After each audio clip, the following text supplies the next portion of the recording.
हम बात करने जा रहे हैं मिथुन यानी जेमिनी राशि का वार्षिक भविष्यफल 2022। वार्षिक भविष्यफल की बात करने से पहले मैं सोचता हूँ कि आपका थोड़ा सा चरित्र चित्रण कर दिया जाए, यानी कैरेक्टरिस्टिक्स एंड ट्रेट्स आपके क्या हैं। आप तो बखूबी जानते हैं, और हम कैसे पता लगाते हैं, तो इसकी हम बात करते हैं। और हमारा जो आधार है वो आपकी चूंकि राशि जेमिनी है, तो हम इसके प्रतीक हैं, सिंबल्स हैं, जेलिफ्स हैं, उससे हम कैसे आपको खोजते हैं। तो पहला जो जेमिनी राशि है उसका जो प्रतीक है फिजिकल, वो है एक पुरुष और स्त्री जो आलिंगन की अवस्था में है या यूनियन की अवस्था में। तो यहाँ पर जो आपकी जो एनर्जी है, ऊर्जा जो है, वो एक्सपेंड होना चाहती है। आप अपने से जो हैं सो हैं, लेकिन अपना मूल्यांकन सामने वाले के द्वारा भी करना चाहते हैं। तो आपको एक और पार्टनर चाहिए, एक साथी चाहिए जो आपकी सुन सके, जो आपको सुना सके, जो आपसे कम्युनिकेट कर सके। तो आपकी कम्युनिकेशन की इच्छा है, आप खुद को व्यक्त करना चाहते हैं, और व्यक्त करने के लिए सामने कोई चाहिए। कोई नहीं होगा तो कैसे व्यक्त होगा, और करते रहो अकेले दीवारों से व्यक्त, कौन सुनता है। तो आपको अपने को व्यक्त करने के लिए एक व्यक्ति चाहिए, और वो व्यक्ति बेहतर है कि अपोजिट सेक्स का हो, और ऐसे ही स्त्री को चाहिए। आप उसमें तो स्त्रियां बात करती हैं, पुरुष बात करते हैं, लेकिन यहाँ जो प्रॉपर कम्युनिकेशन है वो घटने लगता है। तो जो एक्सप्रेशन है, आपको कब पार्टनर मिले ये अलग मसला है, वो ज़रूरी नहीं है, लेकिन ये साइन बताता है, सिंबल बताता है कि एक इच्छा, एक जिज्ञासा अपने को व्यक्त करने की, अपने को एक्सप्रेस करने की, और दूसरे से जानने की कि जो मैं बोल रहा हूँ क्या मैं ठीक बोल रहा हूँ, जो मैंने विचार दिया क्या ये विचार आपके विचार से मैच करता है। अगर ये करता है तो फिर आपका जो आनंद है वो आगे बढ़ जाता है, यहाँ से कम्युनिकेशन शुरू होता है। ऐसा बोलते हैं कि शब्द की उत्पत्ति आकाश में हुई, और उसको पृथ्वी पे लाने वाला जो माध्यम था वो वायु थी। तो आपका जो सिंबल है वायु से कनेक्ट करता है, तो वायु है।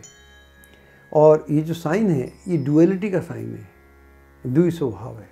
तो आप भी जानते हैं आपके दोनों स्वभाव हैं, अब इधर भी हैं आप उधर भी हैं।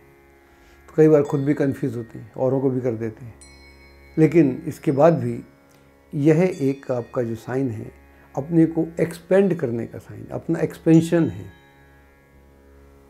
तो अभिव्यक्ति से बड़ा कोई सुख नहीं होता, जो लोग अभिव्यक्त नहीं कर पाते उनसे बड़ा कोई दुख नहीं होता। कभी किसी गूंगे को सुनिएगा, देखिएगा, बोलता तो नहीं है बेचारा, क्या जिज्ञासा है उसकी, क्या उसके हाव भाव है, कहना चाहता है, कह नहीं पाता।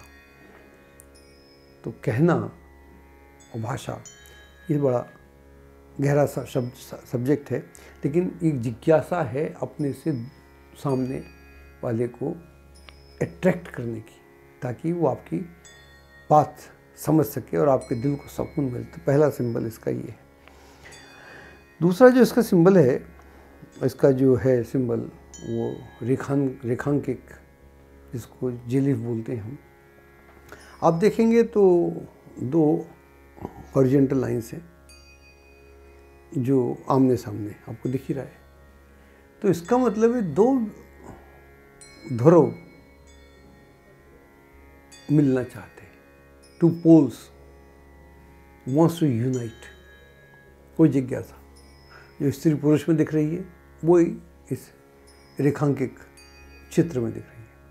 आदमी कनेक्ट होना चाहता है, लेकिन कनेक्ट तो होना चाहता है, आप देखेंगे तो ऊपर से भी बंधा हुआ है, नीचे से बंधा हुआ है, तो बंधा भी हुआ है, ऐसा नहीं है खुला है। तो सिस्टम में रहकर अपने को प्रकट करना चाहता है। यहाँ से व्यापार है, यहाँ से एजुकेशन है, यहाँ से सारा दुनिया भर का डिप्लोमेसी है, पॉलिटिक्स है, प्रेम संबंध हैं, जो भी स्टॉक एक्सचेंज भी है, जो भी कुछ है, तो ये सब है। तो यहाँ पर जो ड्यूअलिटी है, जो विरोधाभास है, और जीवन विरोधाभास पे चलता है। आप मेरे को सुन भी रहे हैं, सोच कुछ और भी रहे हैं, मैं भी आपसे बोल रहा हूँ, मेरे दिमाग में 50 बातें, मैं शायद वो कुछ और कहना चाहता हूँ, मैं कुछ कह और रहा हूँ, आप भी कुछ और सुनना चाहते हैं, लेकिन सुन ये रहे। तो हर जगह विरोधाभास है, आपकी पत्नी के साथ, बेटे के साथ, बॉस के साथ, सड़क पे चलते हुए, अपने आप। तो हम इस पैराडॉक्सिकल वर्ल्ड में रहते हैं, यहाँ कुछ भी स्थिर नहीं है। तो ये पैराडॉक्सिज्म जो है यहाँ पर भी देखने को मिलता है। तो ये 2 लाइन है इसके मालूम। और तीसरा सिंबल मरकुरी का है। मरकुरी आपका जो बुद्ध, जो आपका इस राशि का स्वामी है।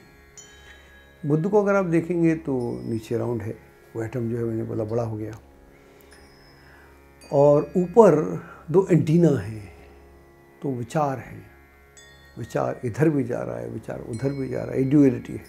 ये पैराडॉक्सिज्म है, ये पैराडॉक्सिकल है, ये सिचुएशन है, ये विरोधाभास है।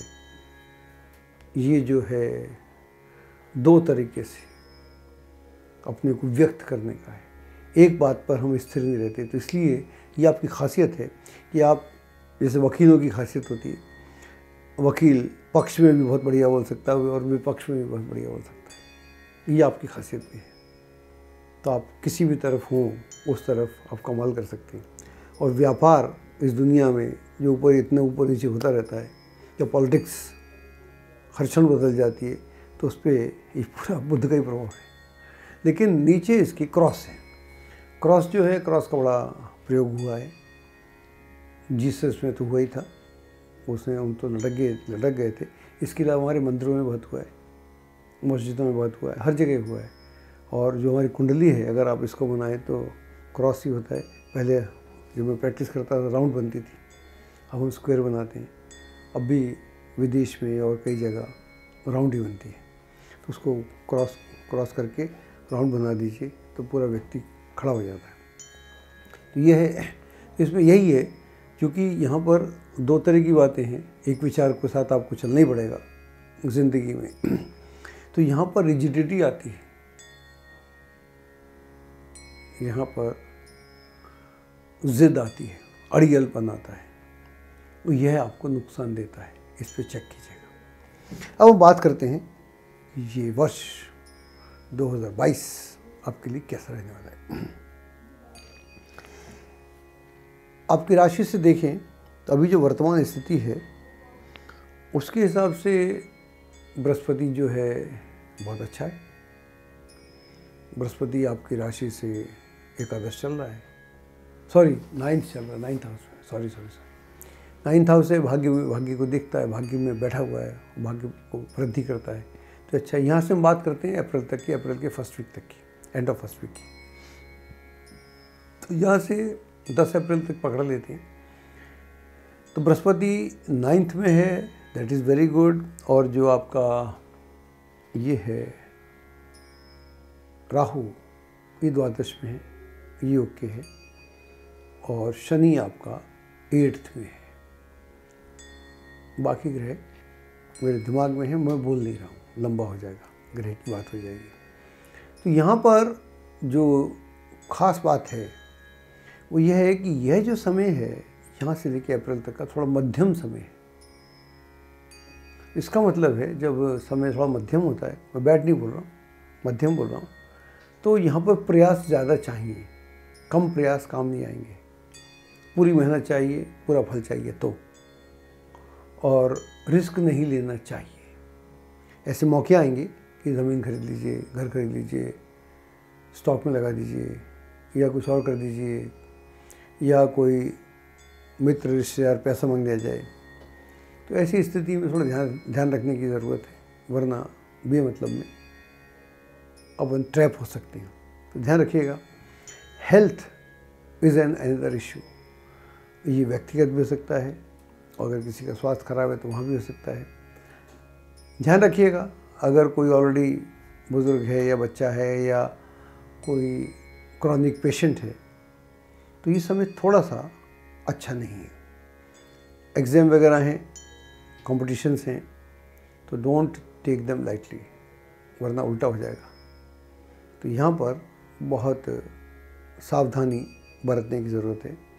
इन्वेस्टमेंट नहीं करना चाहिए, रिस्क नहीं लेना चाहिए, और सहज सहज जो हो वो करना चाहिए। मान लीजिए वर्तमान नौकरी से दुखी हैं और कुछ करना चाहते हैं एकदम से, तो विचार और पुनर्विचार करना चाहिए।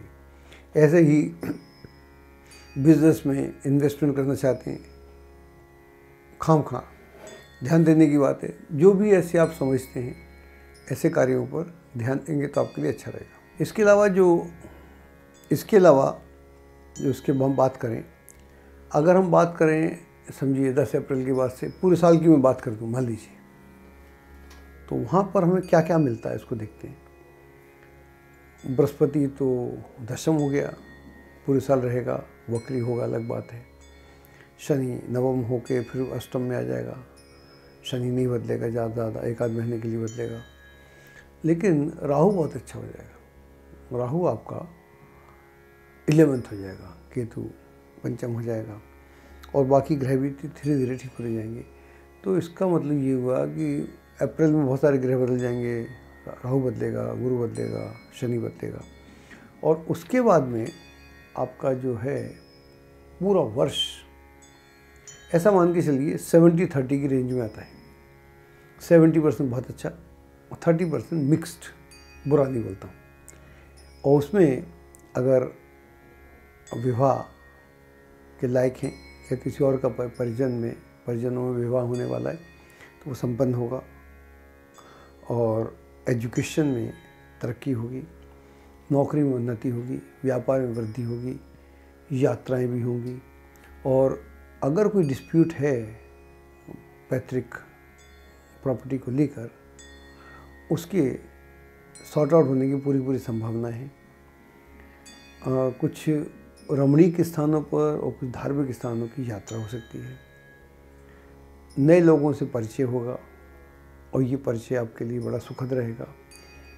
इनकम में वृद्धि होगी और घर में भी एक वातावरण बनेगा। वाहन खरीदने का योग चल रहा है। कुल मिलाकर ये काफ़ी अच्छा समय है। यहाँ पर बहुत सारी डेवलपमेंट होते रहेंगे और कांस्टेंट ही रहेगा। ऐसा मालूम पड़ेगा अगर मई अच्छा है तो जून उससे बेहतर है, जुलाई में थोड़ी दिक्कत है तो अगस्त में सारा कंप्लीट हो गया, सितंबर में क्या कहने, नवंबर उससे बेहतर, दिसंबर। तो कुल मिला के एक अच्छा साल है। इसका ज़रूर सदुपयोग करें और अगर कुंडली परमिट करे तो पन्ना पहन सकते हैं, नीलम पहन सकते हैं और हीरा पहन सकते हैं, लेकिन एडवाइस लेना आपके लिए ज़्यादा बेहतर रहेगा। तो ये वर्ष आपको बहुत शुभ हो, इसी अपेक्षा के साथ। एस्ट्रोलॉजी की सटीक जानकारी के लिए विश्वविख्यात एस्ट्रोलॉजर अजय भांबी के YouTube चैनल ABC चैनल को सब्सक्राइब, लाइक और शेयर करें। लेटेस्ट अपडेट के लिए बेल के बटन पर जरूर क्लिक करें।